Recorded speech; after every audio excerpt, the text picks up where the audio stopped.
There is a crypto giant out there that has a cult following that is now on the EU's or Europe's most wanted list. Interpol, he's in big trouble. I'm going to cover that story.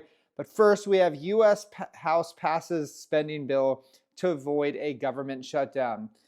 Obviously, that never works. They always open up again. But you know what? One day it would be really beautiful for all US citizens if their government just never opened up again. That would be perfect. That would be so bullish for everyone. Moving on, we have 14 years ago, Bitcoin was at 30 cents. And Hal Finney said this back then: I see Bitcoin as ultimately becoming a reserve currency for banks, playing much of the same role as gold did in the early days of banking. So, who's Hal Finney? You should do your research on that. I'm not going to tell you. If you don't know who Hal Finney is, you need to learn about Hal Finney to understand Bitcoin itself, okay? You're going to have to understand the cypherpunks, the people behind Bitcoin. No, it's not Michael Saylor. It's actual OGs, that cypherpunks that created Bitcoin for a purpose, not just to see money go up or whatever. And the more you learn about this, the easier it is to hold long term. That's how I've been able to hold for over 12 years. It's just because I understand Bitcoin, and there's no other better asset class in the world that I could potentially want. Okay, but think about it this way. Traders out there, you guys need to learn a hard lesson. I know you guys like to stare at screens, looking at every single chart under the sun, but think about this. 14 years ago, you could have never done this good. Buying at 30 cents and holding till now. There's no way you could do this good. There's not a trader in the world that will do as good as a holder over the long run. Just letting you know that is the truth, because traders get slaughtered, as you've seen lately with all the liquidation reports that I bring up on this channel. I think the other day it was like over $1 billion of liquidations. And that's just an everyday occurrence when it comes to a trader. And the biggest fallacy here is that people think they have to trade to make up for it. That's such a lie. Okay, moving on, we have some really serious news in regards to USDT. We posted this at Crypto Tips Reel. So this is with Tether. EU exchanges must delist USDT by December 30th under MiCA non-compliance. So what's happening right here? USDC pretty much is a BlackRock coin.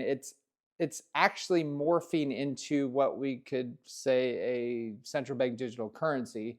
And I mean, think about it this way. If BlackRock owns USDC and they have about 21% of the shares at the Federal Reserve, I mean, you can connect the dots here. I know not a lot of YouTubers connect the dots out there, but I'm just saying that's something to really think about. And I see that as a red flag for, or a danger zone for USDT. I could see this happening much more broadly around the world. But the good news is about USDT is that it's the most used coin or stable coin on decentralized exchanges, and I really like that part about USDT. But they're going to come under fire because, you know what, central banks they get what they want usually. Moving on to Igor von Gyrez. If politicians and central bankers ever studied history, they would know that no paper money has ever survived. And that is very true. That's one of the reasons why I entered Bitcoin, but also to protect yourself from central bank digital currencies as well. Okay, let's move on to Richard Hart. He's in big trouble, guys. Like hex people out there.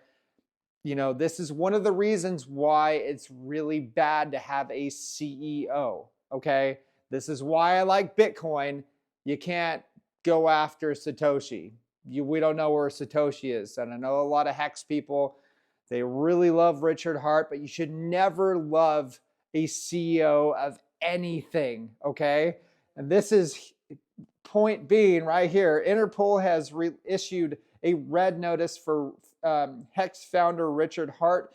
He was allegedly committing tax fraud and assault. Here, I'm going to go over some of this news here. So Richard Schuler, that's his real name. And this is just allegations. This isn't fact, but this is allegations, okay? So Finnish authorities seeking Schuler's arrest. However, a red notice is not an international arrest warrant.